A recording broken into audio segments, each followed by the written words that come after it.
নমস্কাৰ। আজিৰ এই ভিডিঅ'টো জানো হওক মকৰ ৰাশিৰ ব্যক্তিসকলৰ বাবে এপ্ৰিলৰ মাহটো কেনেকুৱা যাব। এই দুটা আখৰেৰে মকৰ ৰাশিৰ ব্যক্তিসকলৰ নাম আৰম্ভ হয়। চ' ভিডিঅ'টো চাই যদি ভাল লাগে তেতিয়াহ'লে এই দুটা আখৰেৰে নাম আৰম্ভ হোৱা ব্যক্তিসকলৰ সৈতে ভিডিঅ'টো শ্বেয়াৰ কৰিবলৈ নাপাহৰিব। প্ৰথমতে দেখুৱাই দিছোঁ আপোনালোকৰ স্বাস্থ্যৰ ক্ষেত্ৰত। ৰাশিৰ মালিক আপোনালোকৰ তৃতীয় ভাৱত আছে, অলপ নিচাবিলাসী হৈ আছে, ৰবিৰ সৈতে কানেক্টেড হৈ আছে। আপোনালোকৰ হাৰ্টজনিত বা কলিজা সম্বন্ধীয় অলপ প্ৰব্লেম আহিব পাৰে। আপোনালোকৰ যদি খুব হাই কলেষ্ট্ৰল আছে বা ট্ৰাইগ্লিচাৰাইড হাই হৈ গৈ আছে তেতিয়াহ'লে অলপ বেছি সাৱধান হওক। বৰ্তমান সময়ছোৱাত আপোনালোকৰ মধুমেহজনিত বা লিভাৰজনিত প্ৰব্লেমে অলপ বেছি ডিষ্টাৰ্ব দিব, চ' তাৰ প্ৰতি অলপ ধ্যান ৰাখিব পাৰিব লাগিব। আপোনালোকৰ স্বাস্থ্যজনিত ক্ষেত্ৰত এইটোও ক'ম যে আপোনালোকে স্বাস্থ্যৰ ক্ষেত্ৰত অকণমান মেইনটেইন কৰিলে হ'ল। খাদ্য ভাল খালে হ'ল, আপোনালোকৰ ফিজিকেল এক্সাৰচাইজ শাৰীৰিক ব্যায়াম চৰ্চা মেইনটেইন কৰিব। এতিয়া দেখুৱাই দিছোঁ উপাৰ্জন, ধন সঞ্চয়, চৰকাৰী চাকৰি, ব্যৱসায়ৰ ক্ষেত্ৰত। উপাৰ্জনৰ ঘৰ মালিক ধনস্থানত, কিন্তু 2 তাৰিখে মংগল গ্ৰহটো আপোনালোকৰ পৰাক্ৰমৰ ঘৰত যাব। চ' পৰাক্ৰম কৰিব লাগিব, কষ্ট কৰিব লাগিব, কষ্ট কৰি আপোনালোকৰ ইনকামত বৃদ্ধি কৰিব পাৰিব। মংগলৰ দৃষ্টি আপোনালোকৰ নৱম ঘৰত আছে, আপোনালোকৰ দশম ঘৰত আছে আৰু মংগলৰ দৃষ্টি আপোনালোকৰ ছাৰ্ভিচৰ ঘৰতো থাকিব 2 তাৰিখৰ পিছৰ পৰা।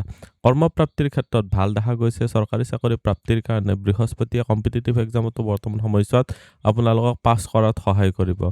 যদি আপোনালোকে চাকৰি পাব বিচাৰি আছে, বৃহস্পতি ৰিলেটেড ক্ষেত্ৰ যেনেকুৱাকৈ টিচিং লাইন, বেংকিং ছেক্টৰ বা আপোনালোকৰ ন্যায়ালয় ৰিলেটেড কাম, টকা পইচাৰ য'ত লেনদেন হয়, মেনেজাৰ এছিষ্টেণ্ট, সূতৰ ব্যৱসায়, ফল তৰকাৰী ব্যৱসায়, এইবিলাক ক্ষেত্ৰত ভাল দেখা গৈছে। কিন্তু আপোনালোকৰ বৰ্তমান সময়ছোৱাত মংগলৰো দৃষ্টি আহি আছে। চ' যিসকলে কষ্ট কৰি প্ৰিপাৰেশ্যন কৰি আছে, আপোনালোকৰ পুলিচ বিভাগ বা সেনাবাহিনীৰ ক্ষেত্ৰত তেওঁলোকৰ কাৰণেও ভাল দেখা গৈছে। চ' আপোনালোকৰ ধনস্থানৰ ক্ষেত্ৰত অকণমান কম যে আপোনালোকে সাৱধান হওক, ছেভিংছ বা আপোনালোকৰ প্ৰপাৰ্টি ৰিলেটেড ক্ষেত্ৰত অলপ সাৱধান হ'ব লাগিব। কিন্তু আপোনালোকৰ এইখিনি সময়ছোৱাত যিহেতু আপোনালোকৰ ধনস্থানত মানে ৰাহুৰ কাৰণে কিছুমান মনৰ কনফিউজনৰ কাৰণেও টকা পইচাৰ খৰচ হ'ব পাৰে। চ' তাৰ প্ৰতি অলপ ধ্যান ৰাখিব পাৰিব লাগিব। চাকৰি প্ৰাপ্তিৰ ক্ষেত্ৰতো ভাল, ক'লোৱে অলৰেডি কোনবিলাক বিভাগৰ ক্ষেত্ৰত ভাল। ব্যৱসায়ৰ ক্ষেত্ৰত কৈছোঁ যে আপোনালোকৰ ব্যৱসায়ৰ কাৰক বুধ গ্ৰহটো আছে ধনস্থানত, ইয়াতে 11 তাৰিখলৈকে আছে। চ' ধনস্থানত বুধৰ স্থিতিও ভাল হ'ল। বৃহস্পতি আপোনালোকৰ ব্যৱসায়ৰ ছাপোৰ্ট দি আছে। ব্যৱসায়ৰ ছাপোৰ্ট দি আছে মানে আপোনালোকে নিজৰ জ্ঞান বুদ্ধি ব্যৱহাৰ কৰক। ব্যৱসায়ৰ ক্ষেত্ৰত অকণমান আপোনালোকৰ বিৰক্তি ভাৱ সোনকালে আহিব পাৰে, তাৰ প্ৰতি অলপ ধ্যান ৰাখিব পাৰিব লাগিব। ব্যৱসায়ত বহুত উন্নতি বুলি ক'ব নোৱাৰি, কিন্তু এভাৰেজ বা মিডিয়াম বুলি ক'ব পাৰি। আপোনালোকৰ ভাগ্যপিতা ধৰ্ম বা গুৰুজনৰ ক্ষেত্ৰত কৈছোঁ, ভাগ্যস্থানৰ মালিক বুধ গ্ৰহটো আছে, ইয়াতে 11 তাৰিখৰ পিছত বুধ গ্ৰহটোৰ আকৌ দৃষ্টি আহিব। চ' 11 তাৰিখৰ পিছত শনি আৰু বুধৰ কম্বিনেশ্যনে ভাগ্যৰ ফালৰ পৰা ছাপোৰ্ট আনিব, কিন্তু আপোনালোকে ল'বলৈ বহুখিনি চেষ্টা কৰিব লাগিব। ৰবিৰ স্থিতি যিহেতু আপোনালোকৰ তৃতীয় ঘৰত আছে, বৰ্তমান সময়ছোৱাত আপোনালোকে বেনিফিটেড হ'ব পাৰিব। পিতা বা গুৰুজনৰ ক্ষেত্ৰত চালে আপোনালোকৰ বৰ্তমান সময়ছোৱাত পিতাৰ ফালৰ পৰা ছাপোৰ্ট লাভ কৰিব পাৰিব। মানে কেনেকুৱা ছাপোৰ্ট যে আপোনালোকে বৰ্তমান সময়ছোৱাত 14 তাৰিখলৈকে ৰবিৰ দৃষ্টি থকাৰ কাৰণে দেউতাই আপোনালোকৰ সন্মান বৃদ্ধিৰ ক্ষেত্ৰত বা আপোনালোকৰ ষ্টেটাছত বৃদ্ধিৰ ক্ষেত্ৰত সহায় কৰিব। এইখিনি এটা অতিশয় ভাল যোগ দেখা গৈছে। কিন্তু চাব যে শনিৰো দৃষ্টি আহি আছে। কিছুমান ক্ষেত্ৰত এনেকুৱা আপোনালোকৰ ফিল হৈ আছে যে দেউতাই আপোনাক যিমানখিনি সহায় কৰিব পাৰে সিমানখিনি কৰিব পৰা নাই। চ' এইবিলাক কথাক মানে আপোনালোকে অলপ প্ৰাধান্য নিদিব। বৰ্তমান সময়ছোৱাত নিজৰ চেষ্টাটোকে মানে সাৰথি কৰি ল'ব। বৰ্তমান সময়ছোৱাত আপোনালোকৰ ধৰ্ম কৰ্মৰ ক্ষেত্ৰত চালে বেয়া নহয়। ধৰ্ম কৰ্মৰ ক্ষেত্ৰত অ'কে বুলি ক'ব পাৰি। মেডিটেশ্যন বা য়োগা বা তত্ত্ব অধ্যয়নৰ কাৰণে খুব ভাল দেখা গৈছে।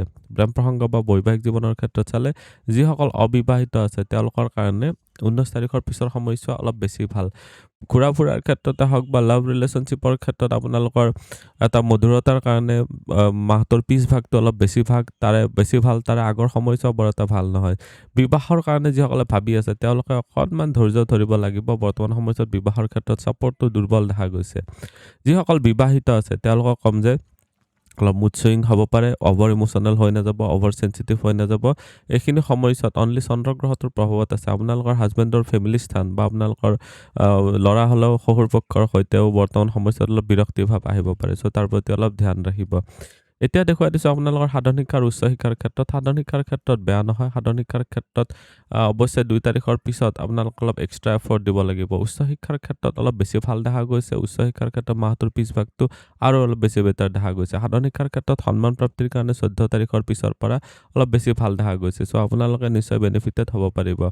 যিসকলে অকাল চায়েন্সেছ বা গুপ্ত বিভাগ ৰিলেটেড এষ্ট্ৰলজি কৰ্মিক ক্ষেত্ৰ ৰিলেটেড পঢ়ি আছে তেওঁলোকৰ কাৰণে গোটেইটো মাহে ভাল দেখা গৈছে। চ' আজিৰ এই ভিডিঅ'টো ভিডিঅ'টোত আমি জানিলোঁ মকৰ ৰাশিৰ ব্যক্তিসকলৰ বাবে এপ্ৰিলৰ মাহটো কেনেকুৱা যাব। ভিডিঅ'টো চাই কেনেকুৱা লাগিলে কমেণ্টত নিশ্চয় জনাব। আপুনিও যদি আপোনাৰ বিষয়ে জানিব বিচাৰে তেতিয়াহ'লে হোৱাটছএপত কণ্টেক্ট কৰিব পাৰে।